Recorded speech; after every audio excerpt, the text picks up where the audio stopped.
Good. He's fast. He's quick. He got a lot of open shots for a lot of players. That's what he does. That's what he does at the highest level in the league. And all you have to do is just step up and make shots and roll to the basket. You're going to get layups. He doesn't need to change. He just needs to keep getting some game conditioning, get his legs under him.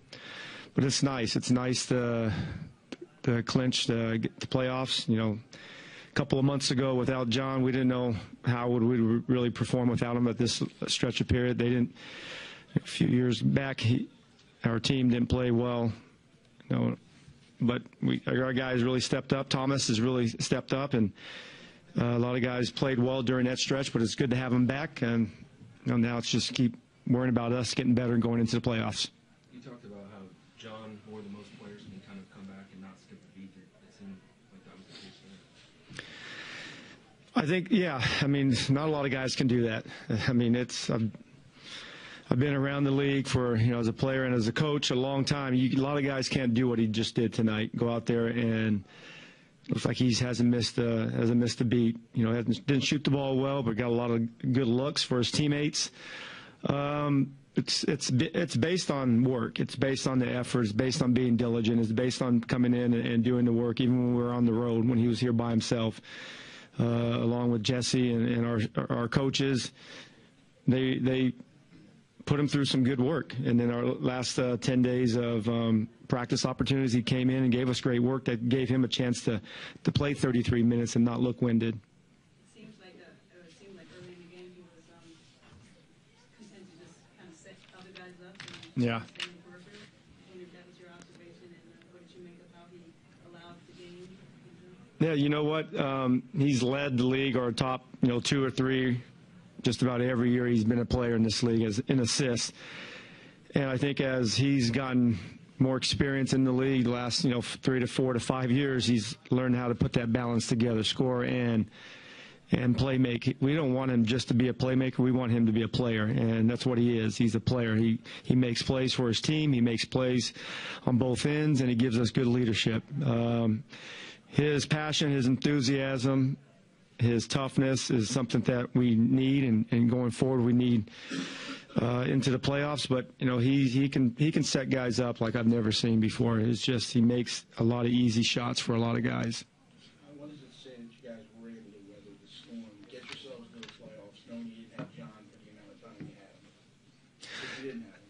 I'm proud of our guys. I'm really proud of our guys. A lot of guys really chipped in and helped us get to this position. There's a lot of injuries throughout the year, and there's a lot of injuries every year. And a lot of times when your star players get hurt, it's tough to win games, as you know and as you see. But our guys chipped in, helped each other out. We've had a lot of good moments, and we had some tough moments. You know, we lost three or four of them, or 3 out of 4, I think.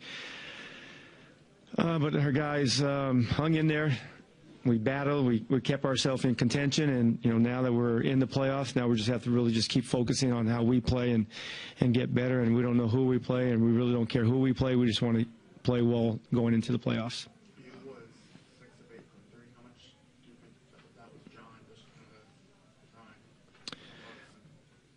Well, there's 5 sets of eyes on him every time down court, because he has the ability to break down the defense and get to the paint. And when he does that, he can find guys, and he doesn't need an extra dribble. He doesn't need an extra second. He can pass with either hand. He finds guys right on time, on target, and guys, all you have to do is just step up and be ready to shoot. And Otto got a lot of good looks. Brad got a lot of good looks. And Marsh got some easy buckets down the lane. He got a couple of easy gimmies and a dunk. But that's what he does. And he's done it. You guys have seen it longer than I have. He's done it for a long year. He's a special player. He's one of the best, and not only point guards, he's one of the best players in the league. We heard Markieff was out with flu-like symptoms, and when did you kind of know that was a thing, and what's his status? Well, I knew going into the game, he woke up this morning with some symptoms, and he gave it a go, and he just felt weak after that first quarter, and we wanted to keep him out. You know, give him credit. You know, he tried to. You know, we've lost whatever we've lost, and we wanted to come in and play well and get the win tonight. But we'll see how he feels tomorrow. Don't know his status yet as of now. I don't know. What did you see from Thomas playing a little bit of a different role, also kind of in the three-guard lineup? I thought he was really good. I thought he was like refreshed. I thought yesterday we just had a walkthrough and we didn't go through a practice, and I think Thomas has given us so much great effort. I think he got a little tired. I hate to use that excuse. You don't use it often, but I think it's pretty factual. He was a little tired the last couple of games, and I think with John coming back, thought he gave us good minutes. But now he's going to start again tomorrow because John will not play tomorrow. So, but Thomas can handle going back and forth, starter and non-starter. You know, we got beat on a lot of things that we got to clean up. You know, Kaminsky was going by us every single time on the perimeter, and we got to clean up. It's not about our offense. You know, we got to get better. We got to get better stopping the basketball. That's been a problem, and we have to get better. But at spurts, you know, third quarter and the fourth quarter much better. Second quarter, we struggled.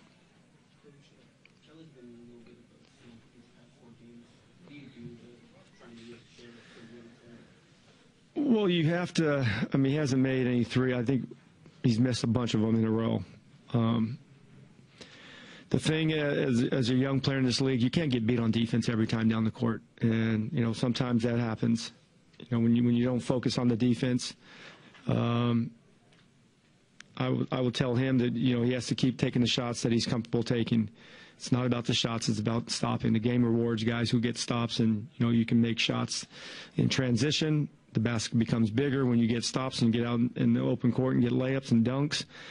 But Kelly's going to continue to get better. He's in a funk offensively, but as long as they're good shots, you got to live with them. I'm glad he made a couple of threes tonight.